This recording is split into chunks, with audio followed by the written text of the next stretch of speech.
Queria conversar um pouquinho com vocês nessa noite. Falar sobre as coisas do céu. Falar sobre a nossa pátria celeste.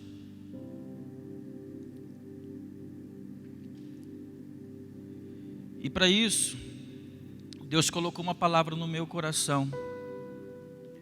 Colocou também a referência de um homem que, para mim, na Bíblia, dentro do Novo Testamento, depois de Jesus, foi um dos homens que mais contribuíram para a expansão da mensagem da cruz.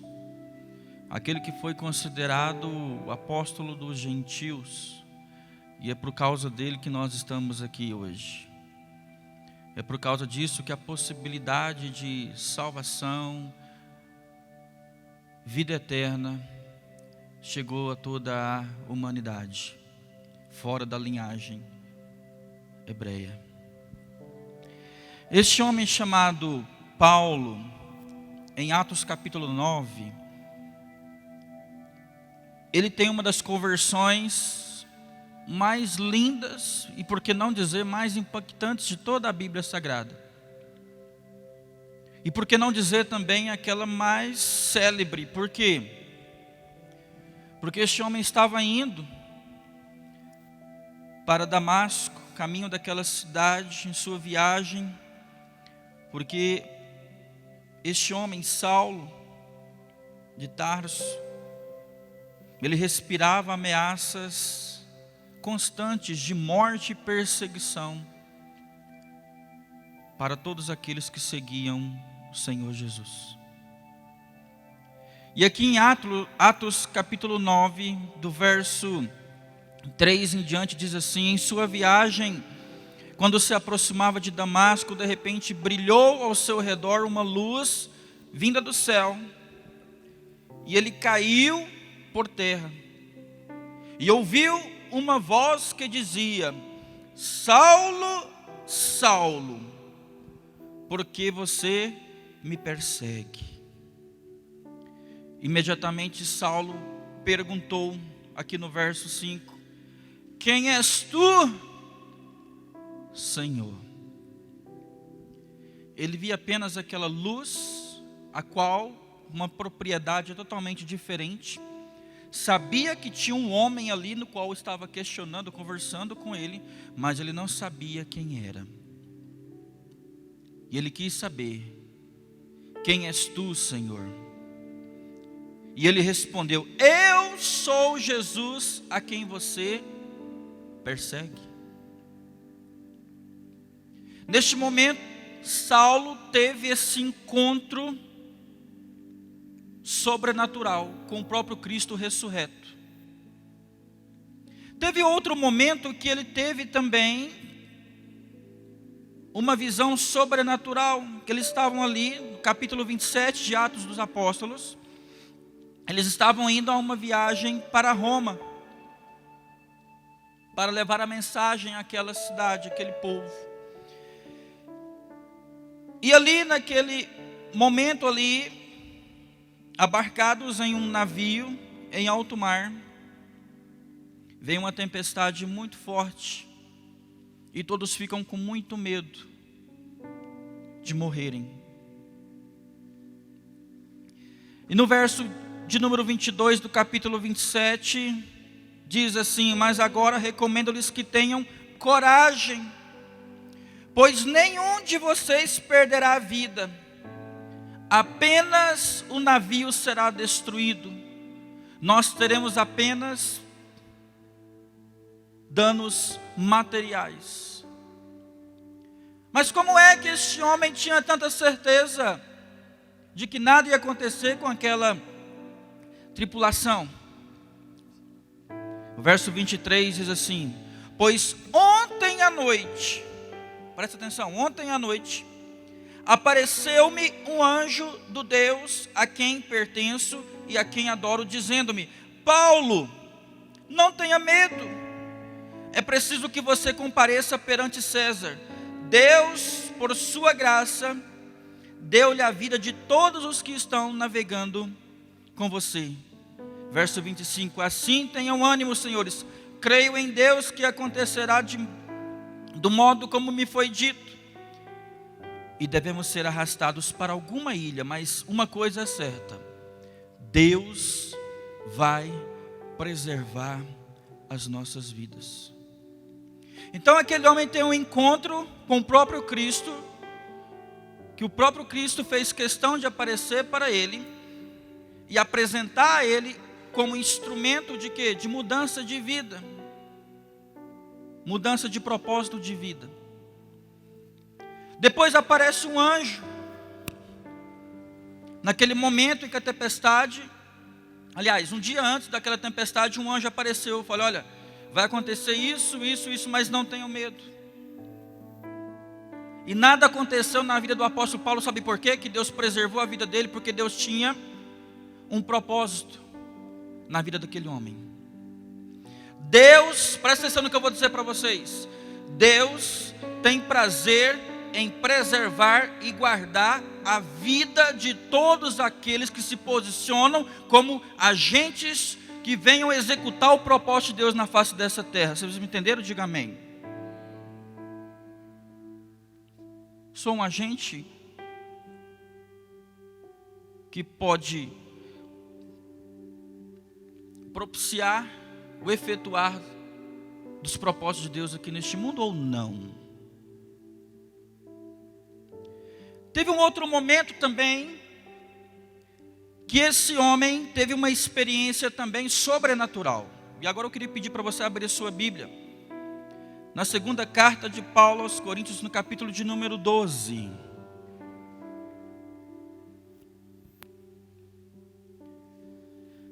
Segunda carta de Paulo aos Coríntios, capítulo 12, do verso 1 até o verso de número 4. Eu quero ler com vocês. Se você puder projetar aqui também, Abraão, por favor, deixar esse texto aí. E é justamente nesse texto, eu mencionei para vocês duas visões. Eu vou mencionar para vocês uma outra visão sobrenatural que o apóstolo Paulo teve. Agora uma experiência ímpar. O texto diz assim: é necessário que eu continue a gloriar-me com isso.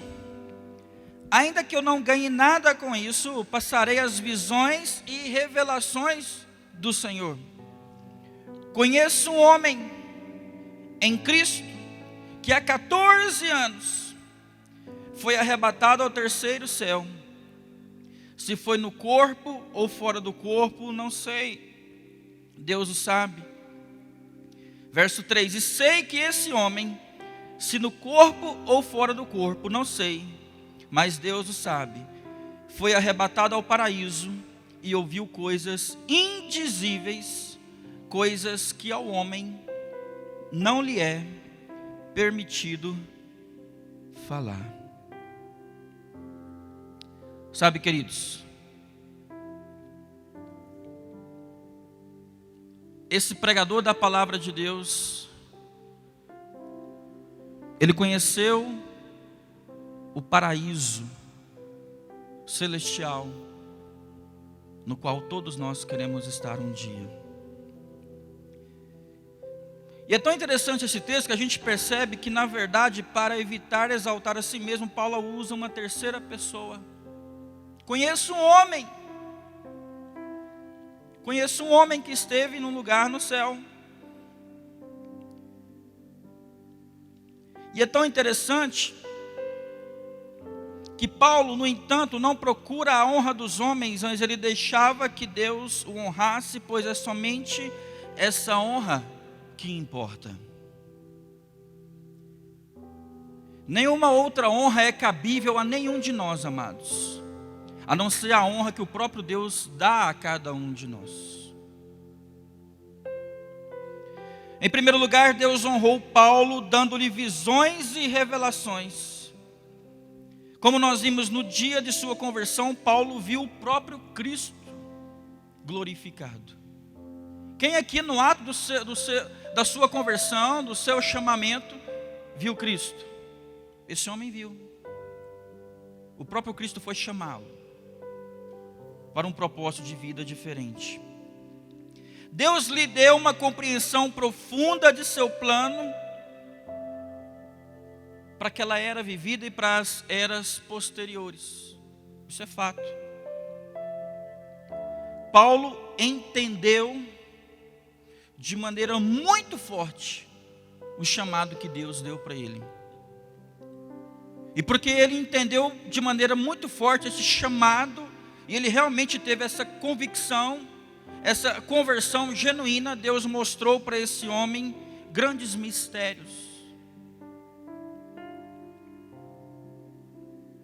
O Senhor também honrou Paulo, levando-o, como nós vimos aqui no texto, para o céu, e depois enviando-o de volta para a terra.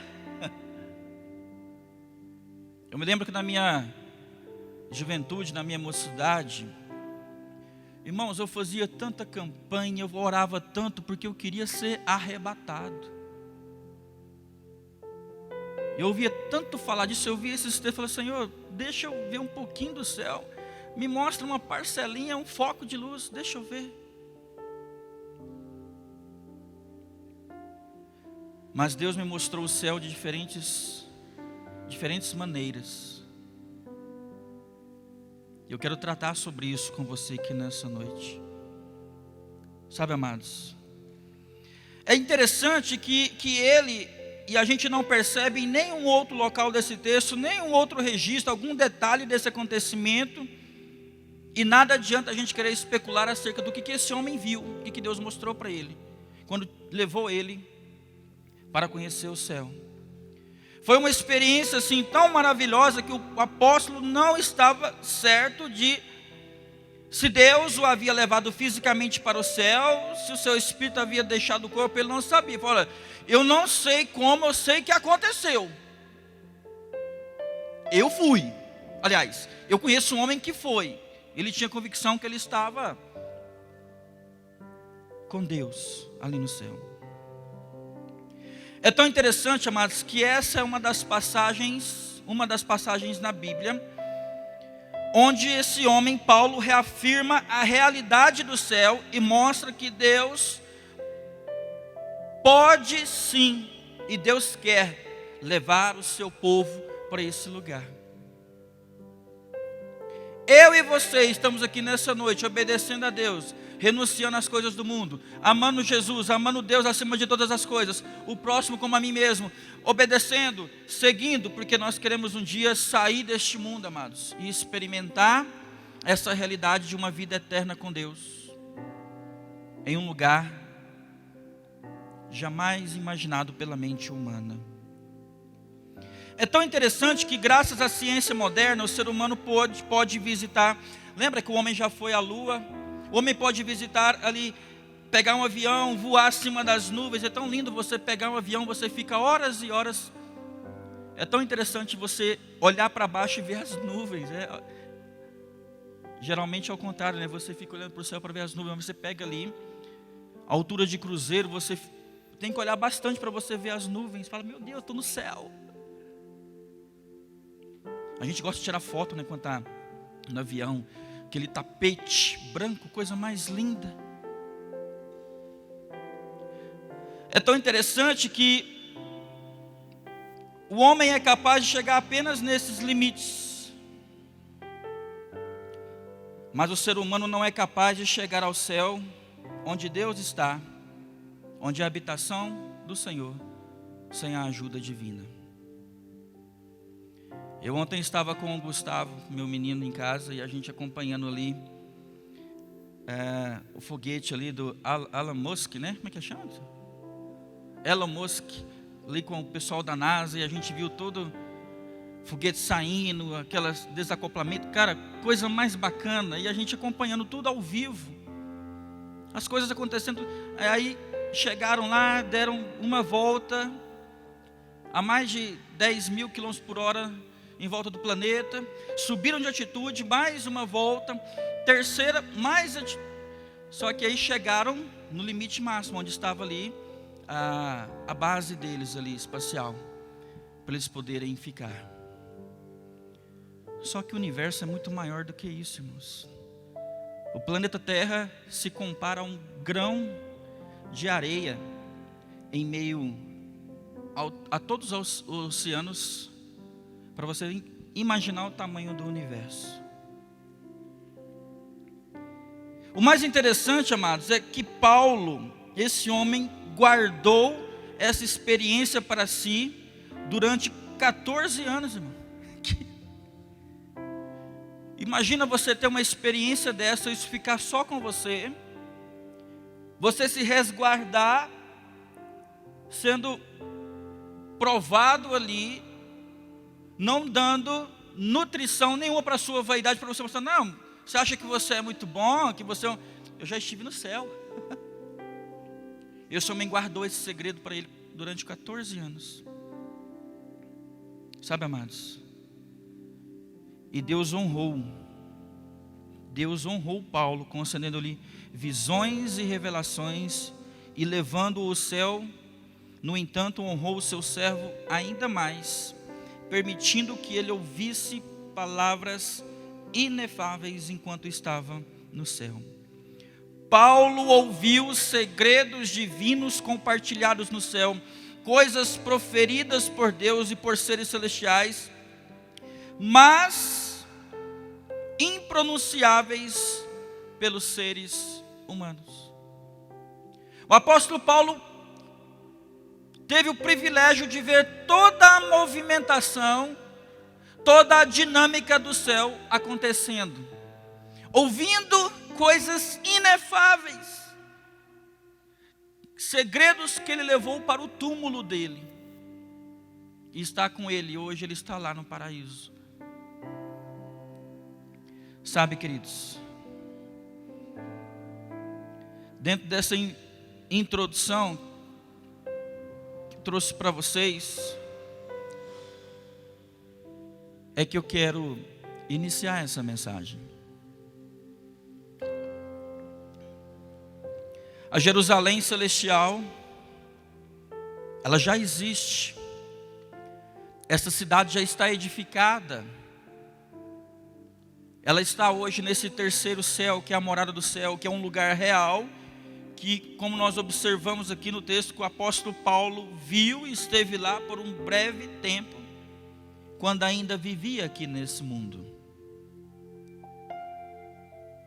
Pastor, então é possível ter experiências sobrenaturais acerca das coisas de Deus? Sim. Ainda hoje, digo que sim.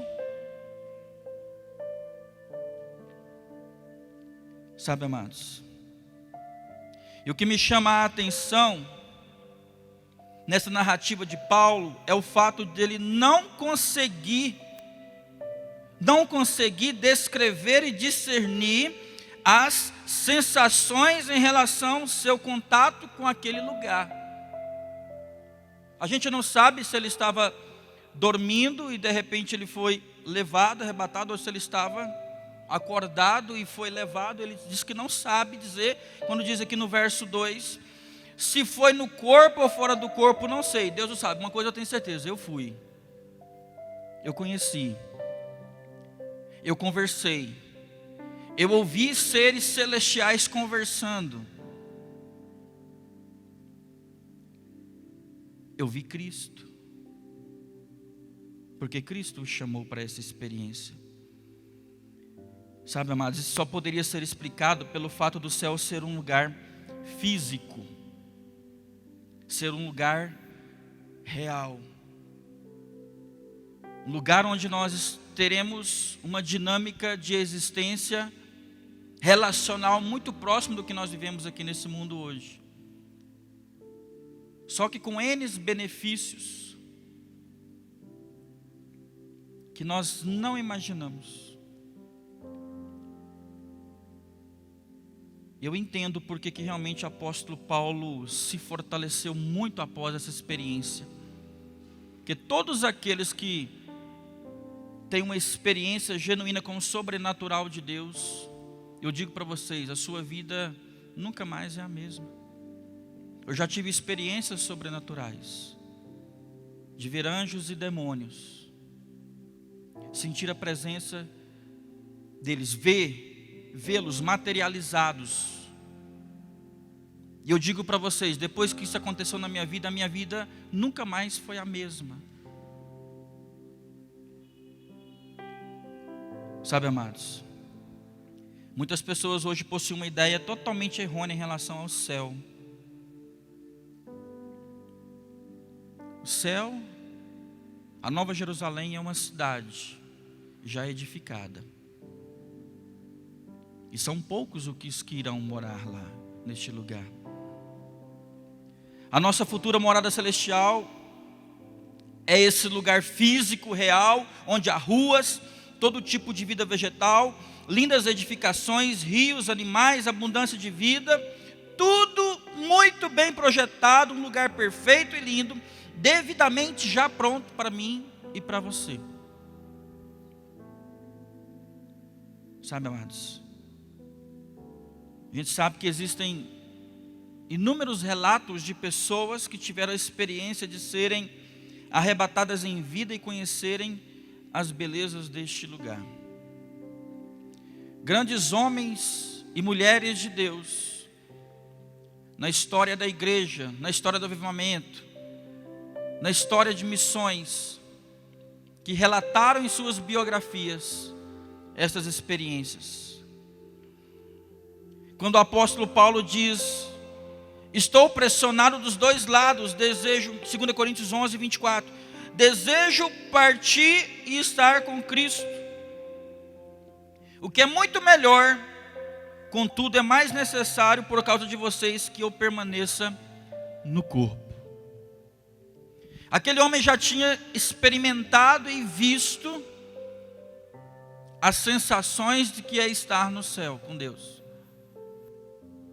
E ele sabia, como ele bem diz, olha, eu estou pressionado, não sei como, sabe, eu desejo muito partir, morrer e estar com Cristo, viver na eternidade, o que é muito melhor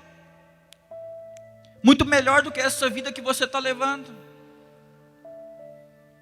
Mas ele julgava também muito necessário permanecer no corpo por causa da sua obra. Tinha ainda que transmitir e ensinar como missionário. Então ele se segurou, falou: é importante eu ficar, eu preciso ser mais útil na obra. Lembra que eu falei que Deus tem prazer em preservar a vida daquele que ele consegue olhar e ver utilidade na vida. Eu me lembro do pastor Ed Rocha, que estava ministrando aqui no ano passado na nossa conferência. Ele contou uma experiência, que ele estava no avião, vocês lembram disso? Ele estava no avião, indo, se eu não me engano, para a Inglaterra ou para os Estados Unidos. Estava ele e a esposa dele, e veio uma tempestade muito forte, esse avião com turbulências enormes, e o avião dava todos os sinais que alguma coisa pior ia acontecer, e todo mundo desesperado, inclusive a esposa dele muito assim, e ele de boa. E a esposa dele pegou e perguntou para ele: por que você não está preocupado? Ele falou: não, eu estou tranquilo. Mas por que você está tranquilo? Porque eu sei o que Deus ainda tem para mim, para executar e fazer através da minha vida. E os planos de Deus não se cumpriram na minha vida, e como não se cumpriram, eu tenho certeza que nós não vamos morrer agora.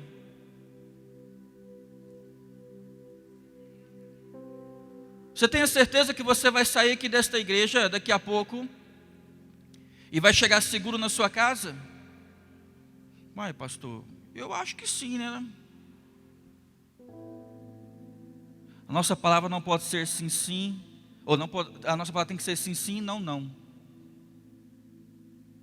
Eu tenho convicção, amados, que Deus ainda tem alguns anos de vida para mim. E eu espero por isso, porque eu sei do meu chamado. Eu sei dos planos de Deus para a minha vida, os projetos de Deus. Eu sei quais são os sonhos de Deus para a minha vida. Você sabe quais são os sonhos de Deus para a sua vida? Sabe, queridos? O céu será a morada eterna de todos os santos firmados em Jesus. Somente os que são firmados em Jesus, aqueles que entendem que ser cristão é ter uma vida rotina, uma rotinazinha de apenas vir à igreja para cumprir aquele ritual, que ser cristão é não ter nenhum compromisso, nenhum envolvimento. Irmãos, o céu não é para você. Sinto muito dizer isso para você. Quando nós pegamos, amados, quando nós pegamos aqui em Apocalipse capítulo 21, e você, 21, a partir do verso de número 7, a Nova Jerusalém, você vai ver o projeto arquitetônico 3D dessa cidade, Nova Jerusalém. Deus dá todo o projeto, dá todas as dimensões dessa cidade. Depois você lê em casa, Apocalipse 21, a Nova Jerusalém. E quando você pega ela e coloca o globo terrestre, se você buscar na internet, Dr. Google, dimensões da Nova Jerusalém, Canaã celestial, de acordo com as indicações bíblicas, informações bíblicas, você vai ver que ela é um cubo, que dá para você imaginar Estados Unidos e Canadá, esse cubo posicionado ali. Busca isso. Eu cheguei a buscar essas informações e esqueci o pendrive em casa, mas você pode buscar essas informações. A Nova Jerusalém não é para todos aqueles que frequentaram a igreja um dia.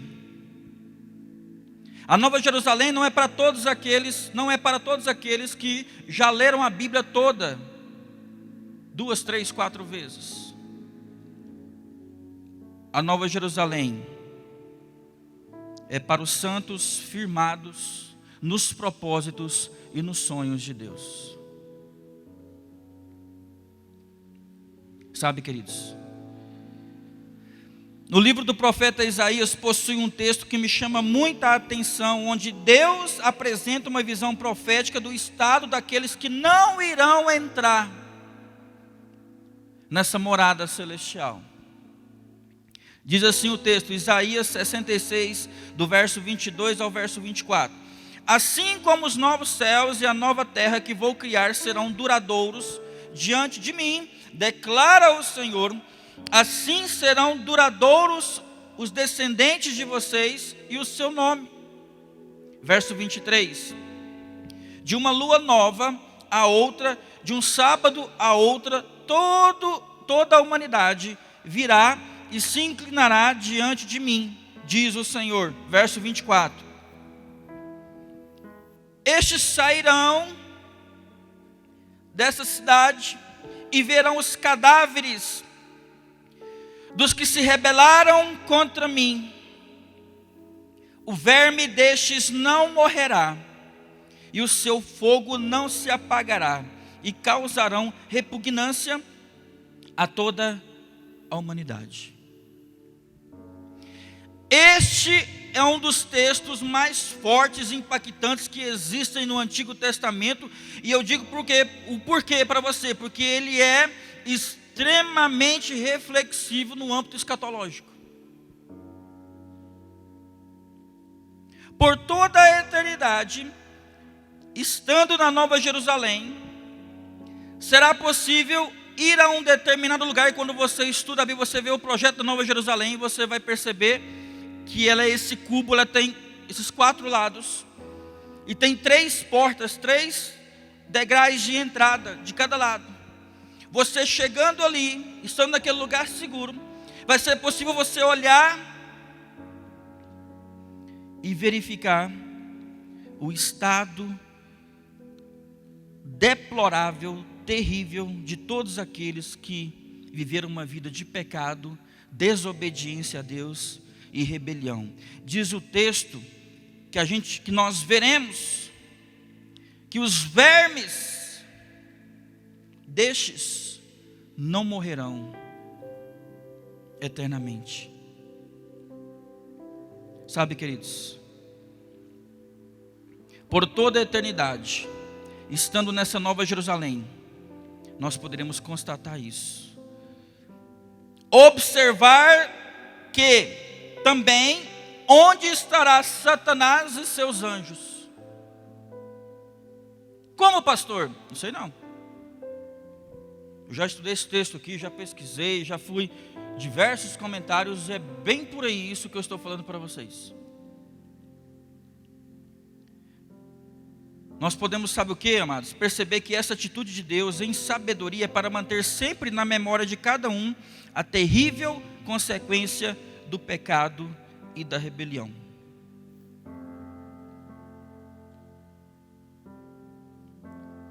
Serão momentos realmente de uma constatação muito forte.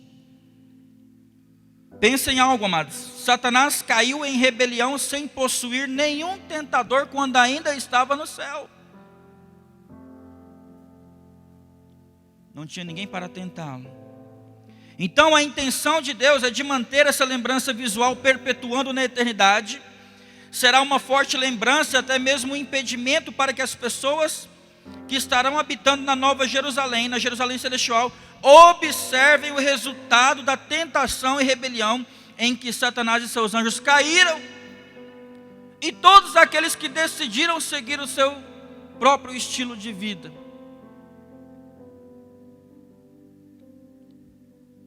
Este texto, amados, do Antigo Testamento me faz lembrar de um outro texto paralelo, já agora no Novo Testamento, que é a parábola do rico e Lázaro, que está em Lucas 16, do verso de número 19 em diante, que diz assim, quero ler bem rápido.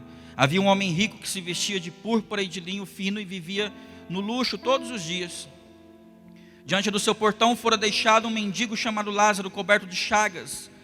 Este ansiava comer o que caía da mesa do rico, até os cães vinham lamber as suas feridas. Então chegou o dia em que o mendigo morreu, e os anjos o levaram para junto de Abraão. O rico também morreu e foi sepultado. No Hades, onde estava sendo atormentado no inferno, ele olhou para cima e viu Abraão de longe, com Lázaro ao seu lado. Então chamou o pai: Abraão, tem misericórdia de mim. Manda que Lázaro molhe apenas a ponta do dedo na água e refresque a minha língua, porque eu estou sofrendo muito neste fogo. Lembra o texto de Isaías, que iriam olhar para baixo e ver essas pessoas nesse estado? Agora quem estava embaixo estava vendo quem estava em cima. Olha o contraste. Mas Abraão respondeu: filho, lembre-se que durante a sua vida você recebeu coisas boas, né? Foi abastado, enquanto que Lázaro recebeu coisas más. Agora, porém, ele está sendo consolado aqui e você está em sofrimento. E além disso, entre vocês e nós há um grande abismo, de forma que os que desejam passar do nosso lado para o seu, ou do seu lado para o nosso, não conseguem. Ele respondeu: então eu te suplico, pai, manda Lázaro ir à casa de meu pai, pois tenho ainda 5 irmãos. Deixa que ele os avise, a fim de que eles não venham também para este lugar de tormenta, onde eu estou. Abraão respondeu: eles têm Moisés e os profetas que os ouçam. Não, pai Abraão, disse ele, mas se alguém dentre os mortos fosse até eles, eles se arrependeriam. Abraão respondeu: se não ouvem a Moisés e aos profetas, tampouco se deixarão convencer, ainda que ressuscite alguém dentre os mortos.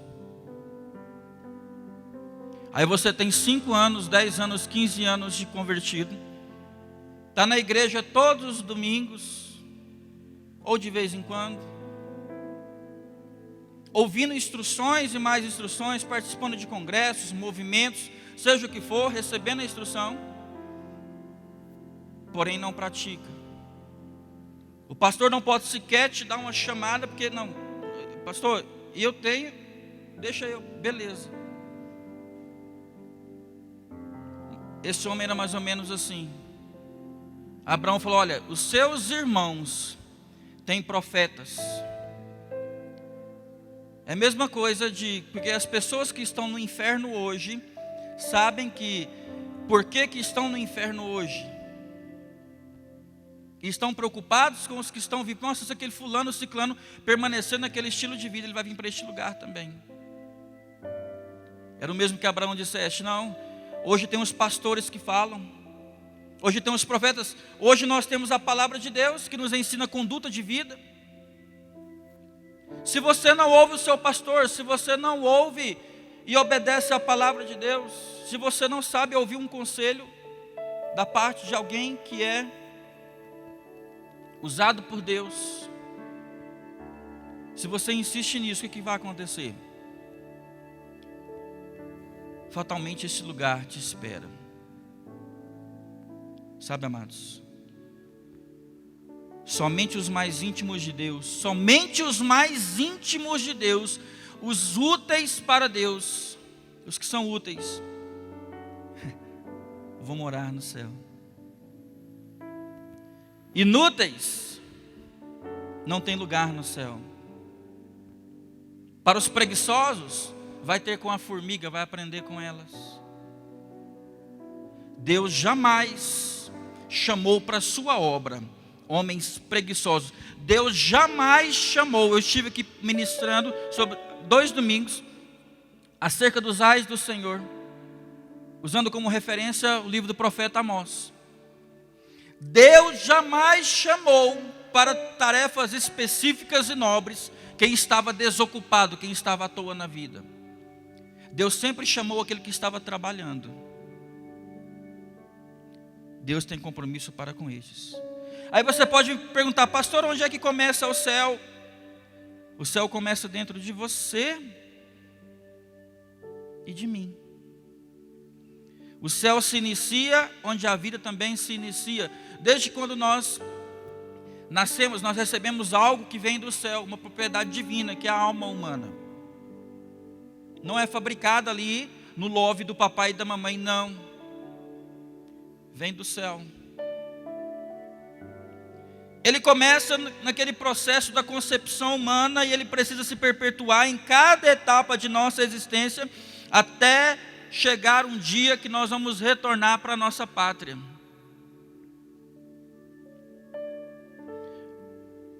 Você não é essencialmente o que eu estou vendo. Você é o que o seu íntimo não pode me apresentar. É a essência do ser em Deus.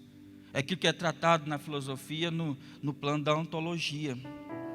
O céu precisa sim fazer parte dos nossos pensamentos, fazer parte dos nossos sentimentos, nossas decisões e paixões. Nós precisamos continuamente, diariamente, sermos movidos pela eternidade.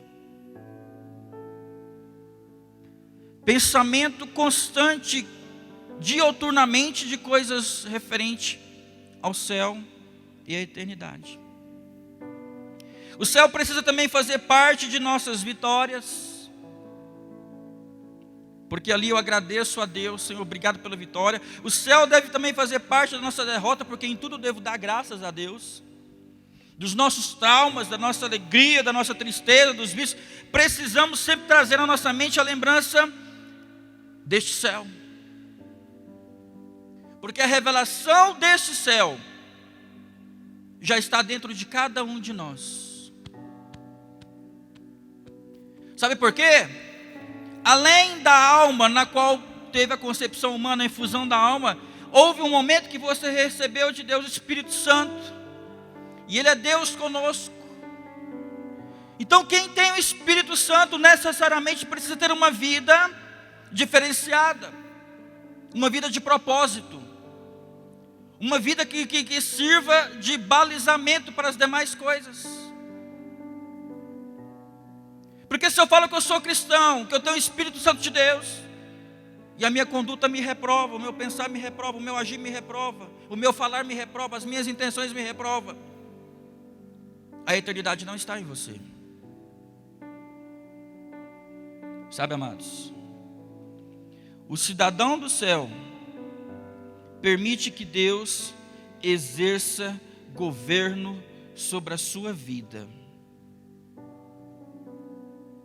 Quem que exerce governo sobre a sua vida? O seu sentimento, as suas intenções?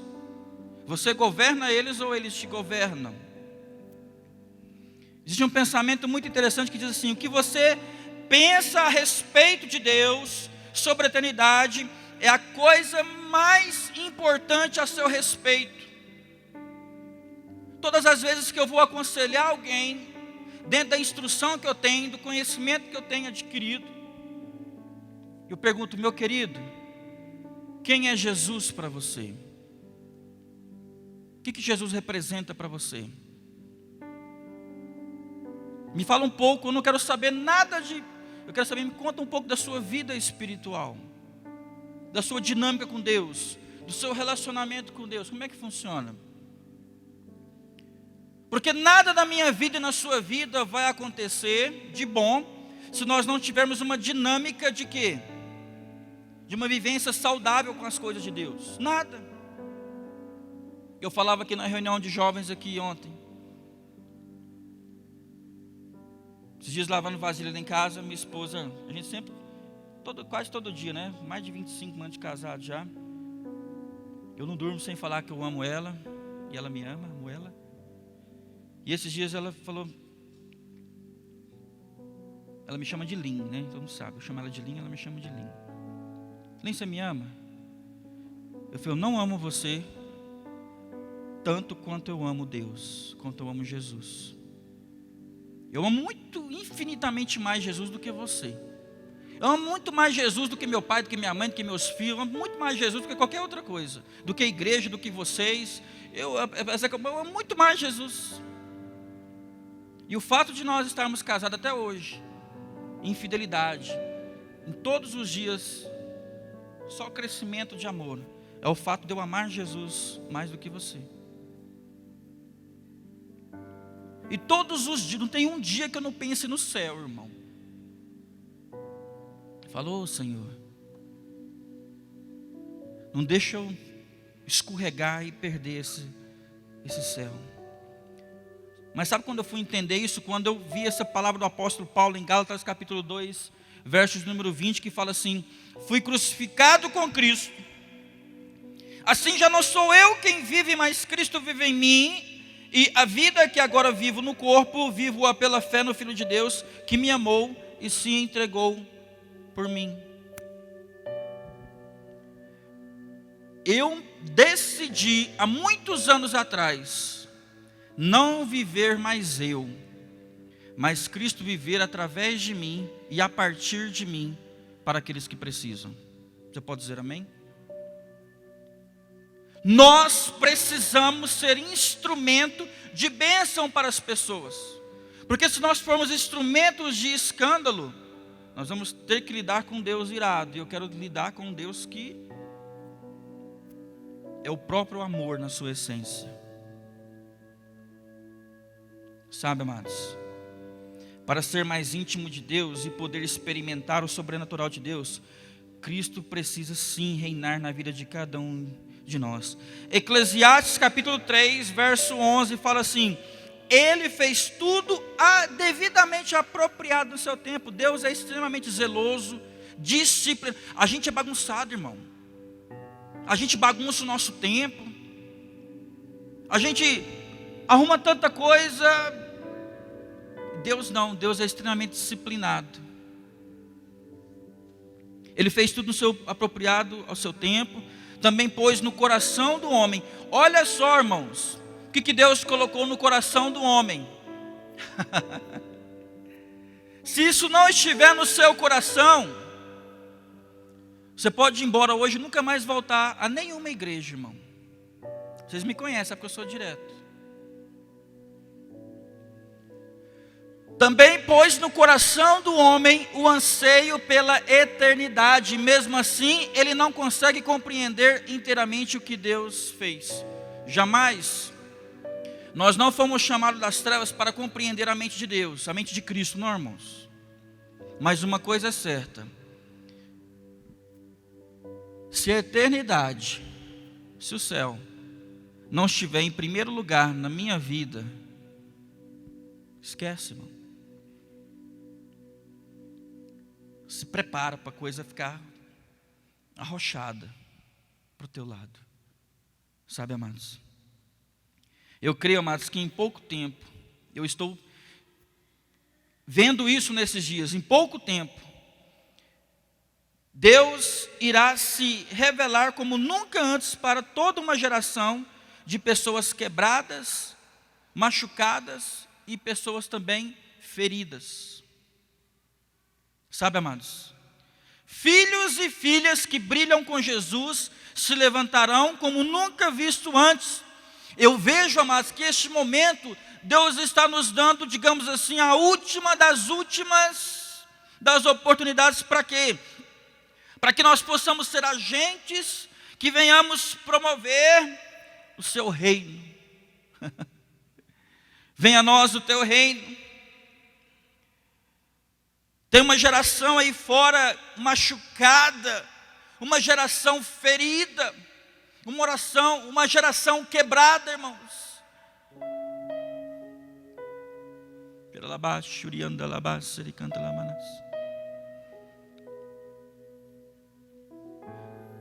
Deus está querendo que nós sejamos a luz nesse mundo de trevas, irmãos. Filhos e filhas que brilham com Jesus. Eu creio, amados, eu tenho orado para isso. E eu estou vendo o prévio cumprimento de Joel 2, 28 e 29. E depois disso, derramarei do meu espírito sobre todos os povos. Os seus filhos e suas filhas profetizarão. Os velhos terão sonhos. Os jovens terão visões. Até sobre os servos e as servas derramarei do meu espírito naqueles dias. Sabe, amados? Talvez o que eu vou dizer aqui agora vai tocar no fundo do seu coração. Dependendo das experiências que você já teve com igrejas, pastores, talvez você tenha se frustrado a ponto de nem querer mais servir a Cristo. Se afastar dos caminhos do Senhor. E nesta vida aqui, irmãos, eu vou dizer uma coisa para vocês. Eu mesmo já fui um desses que decepcionou muito com líderes. Dezenas de pessoas me decepcionaram. Mas agora eu sei muito bem, de muito tempo para cá, eu sei muito bem para onde eu olho. E tem uma pessoa que jamais vai decepcionar você. Ele se chama Jesus Cristo.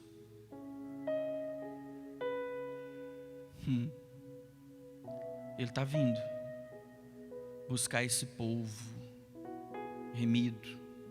Sabe, amados? O segredo está em amar a Deus e reconhecer sua suficiência. Quando ele diz, tudo posso naquele que me fortalece, está dizendo que você pode ser honrado ou humilhado. Isso não abalará o seu relacionamento com Deus. Irmão, você pode estar passando a pior tragédia da sua vida. Você pode estar experimentando as maiores perdas na sua vida. O caos se acampou ao seu lado. Mas você ainda pode dizer e entender a profundidade em dizer, eu tudo posso naquele que me fortalece. Deus é especialista em trazer vida àquilo que um dia morreu. Sentimentos, emoções, sonhos, reavivar aquilo que você acha que está perdido, que se foi. Deus pode, só Ele pode. Sabe, amados? Não são as circunstâncias, mas seu relacionamento com o Senhor que fortalece a sua vida. Deus nos convida a sermos embaixadores, representantes da sua imagem aqui na terra. Ele nos convida hoje. Jesus Cristo te comissiona hoje, te chama hoje para você ser um agente do evangelho dele nesses últimos dias da igreja na terra. Não cruze os seus braços, não faça de desentendido que não é com você, que a responsabilidade não é sua, é com você sim. E se ele precisar apertar nesses últimos dias, porque esse aperto, como eu disse ontem aqui na reunião, é um aperto de amor, irmãos. Mas ele vai te chamar. Não adianta você fazer de conta que não é contigo, porque quem põe a mão no arado não pode olhar para trás não, irmão. Porque se olhar e parar, quem não viver pela fé nesses últimos dias, não vai resistir. Porque o justo viverá pela fé. E se ele retroceder, se ele parar, se ele desviar, o Senhor não vai se agradar. Sabe, amados, um avivamento, um grande crescente romper de Deus virá quando inundarmos corações de pessoas, cidades, nações com a bondade de Cristo e seu amor que nunca se esgota. Porque o céu só pode ser revelado através dos filhos da luz. Diga assim: eu sou um filho da luz e não das trevas. Os filhos das trevas não revelam o céu. Os filhos das trevas, da imundície, do pecado, não têm nenhum interesse de revelar o que é as coisas de Deus. Mas aqueles que são filhos da luz, eles procuram caminhos, meios, dinâmicas, estratégias para revelar o céu àqueles que estão perdidos. E nós nunca estivemos num solo tão fértil para falar as coisas do céu como nos dias que nós estamos vivendo hoje, devido à sensibilidade dos seres humanos hoje. Eu já estou terminando, amados. Deixa eu fazer uma pergunta para vocês. Como o amor parece vindo de você? Escuta o que eu vou dizer para vocês. Nunca se esqueça. Nós somos frutos. Nós somos resultados, resposta daquilo que nós amamos. O que está no top number one na sua vida acerca de chamamento de amor? Você vai ser resposta disso que você está colocando em primeiro lugar no seu coração. Não venha com o negócio de, irmão, ninguém passa o que está passando por obra do acaso. Existe uma lei inegociável nessa existência, que chama-se lei da semeadura. Tudo aquilo que você planta, você vai colher. É uma lei. E leis estão aí para serem obedecidas e não negociadas. Um dia eu coloquei uma lei na minha vida. Ninguém, nada, absolutamente nada, acima de Deus e de eu efetuar os sonhos de Deus através. Quero me colocar à disposição do meu Deus para que Ele possa realizar os seus sonhos através de mim. E eu disse aqui domingo passado quais são esses sonhos de Deus. Sabe, amados, todo aquele que está plenamente vivo, impulsionado pelas coisas deste mundo, jamais será movido pelas coisas da eternidade. Irmãos, olha, presta atenção, escuta isso, irmão, pelo amor de Deus. Todo aquele que está vivo, respirando, pensando, projetando, executando, mas ele está impulsionado, está sendo movido pelas coisas deste mundo, pelos prazeres deste mundo, pelos confortos deste mundo, pelas coisas que este mundo pode promover, o dinheiro, o sucesso, a fama. Eu vou dizer uma coisa para vocês: esta pessoa jamais será movida pelas coisas da eternidade. O céu não está nessa pessoa.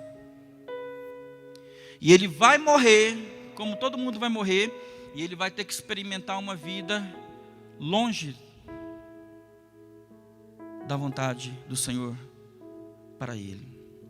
Sabe por que eu digo isso? Somente homens mortos podem seguir o Deus da cruz. Somente pessoas mortas podem seguir o Senhor da cruz. Como assim, pastor? Mas se morreu, como é que vai? Morreu para este mundo, morreu para esses prazeres, morreu para o que este mundo pode oferecer, mas você vive, não para você, mas você, agora Cristo vive em você.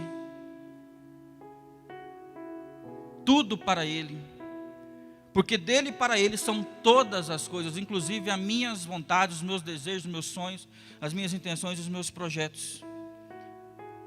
E pessoas cada dia morrendo, tirando a sua própria vida. Por quê, amados? Procurando sentido na vida, sentido de existência. Gente jovem, eu falei aqui há poucos dias de uma jovem senhora conhecida minha que pulou de um prédio em Goiânia do 34º andar. Pessoa que a gente teve uma dinâmica de trabalho junto na empresa que eu trabalhava, na Celg. Com amizade com o pai dela e tudo, até hoje tem essa convivência. Perdeu o sentido da vida, pegou o seu filhinho de 7 meses de idade e pulou de um prédio em Goiânia, do lado do pai. Acabou de deixar o pai tirando as malas do carro, que tinha chegado da cidade do Rio de Janeiro. Sobe, vou fazer mamar para a criança. De repente, estava sem sentido da vida há muito tempo. Sabe por que a gente não acha o sentido da vida? Porque o sentido da vida não está na vida. O sentido da vida não está na vida. O sentido da vida não está nesta vida. O sentido da vida está num outro plano, outra existência, que já está preparado, que chama-se céu, para cada um de nós. Agora, se você quer viver essa vida aqui, a realidade dessa vida,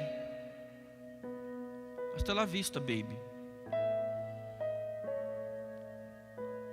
Eu há muito tempo me posicionei como um pastor para fornecer instrução para a igreja. Eu não estou aqui para tomar decisões por ninguém, mas eu estou aqui para instruí-los dentro da palavra, da dinâmica da palavra. Recebe quem quer. Eu quero ir para o céu. Estou batalhando todos os dias. Tolkien, que escreveu aquela série do Senhor dos Anéis e tudo, um cara pensador, diz o seguinte: o mundo está mudando muito rápido. Posso sentir na terra, posso sentir na água, posso sentir no ar.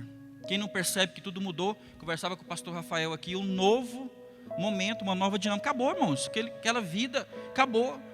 Se você quer continuar tendo aquela mesma vida, desculpa a expressão medíocre que você tinha, vida cristã medíocre, irmão, tu vai ficar para trás, eu não quero nem saber, eu vou seguir.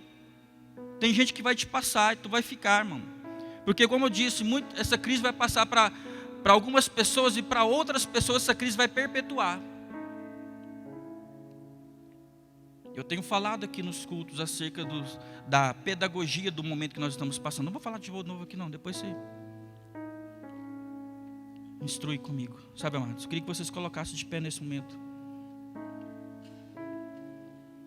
Qual que é a vontade do ser humano, irmãos? Cada ser humano anseia por amar e ser amado. Eu queria chamar o grupo de louvor aqui para nós. Cada ser humano anseia por amar e ser amado. E neste caminho cada um faz experiências de quê? De plenitude, de decepção, de encantamento, de ferimento, de amplidão, de certeza. O amor que está no fundamento de nossa alma é mais do que sentimento. Ele precisa ser uma qualidade do nosso ser, da nossa vida, da nossa existência, amados. O amor tem que ser um estilo de vida para nós. O amor é mais do que sentimos. O amor é a qualidade desse ser. O amor é Deus na minha e na sua vida. 1 João 4,16. E nós vamos louvar o Senhor e vamos orar depois.